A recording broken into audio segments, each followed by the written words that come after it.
अभी कुछ नहीं खाया सबिया साहिबा। खुदारा थोड़ा सा ही सही कुछ खा ले।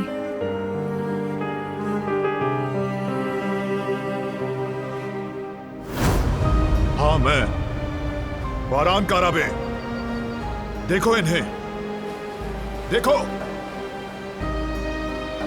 अपनी बेटी के झूठ देखो, देखो और अपनी आंखों से झूठ का पर्दा हटाओ।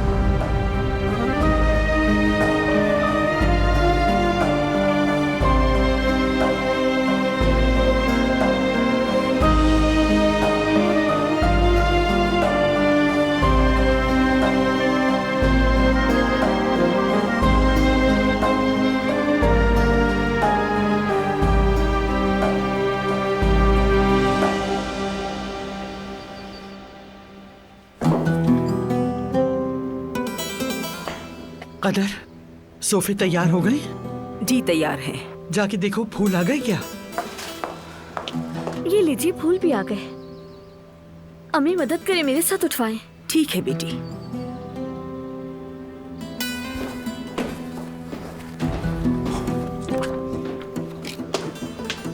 अम्मा जरा ये बांध तो दीजिए। हद हो गई हसन, इस उम्र को पहुंच गए फिर भी कुछ ना सीखा। खुद ही बांध कर देखो।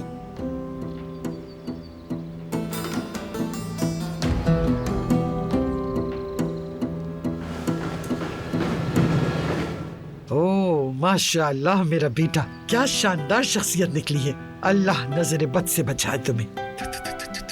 शुक्रिया दादी जान, आप भी बहुत खूबसूरत लग रही हैं वैसे। अरे मेरे बच्चे, मुझे क्या करना है, बस रस्म निभानी है। इस उम्र में अच्छा या बुरा लगने की परवाह हमें नहीं होती। खूबसूरत कपड़े पहनना तुम जैसे जवानों का काम है। ऐसी बात ना करें दादी जान, आप तो सबको पीछे छोड़ देती हैं। वैसे फराद भाई कहाँ है? मुझे उनकी तैयारी में उनकी थोड़ी सी मदद करनी थी। अरे बेटा, तुम खुद ही जाके देख लो कहाँ है, मेरे पास बहुत काम है। ठीक है, मैं ढूंढ लूंगा। बस अम्मा जान, आखिरकार इस घर को उसकी हकदार दुल्हन मिल ही गई। दारिया देखा जाए तो बिल्कुल हमारे खानदान के मुताबिक है। फराद ने तो क्या कमाल चाल चली है। उफ, ये कैसे बाल बनाए हैं तुमने? इसे दोबारा खोलो, दोबारा शुरू करो इसे, ठीक है? क्या निकम्मे लोग हो तुम।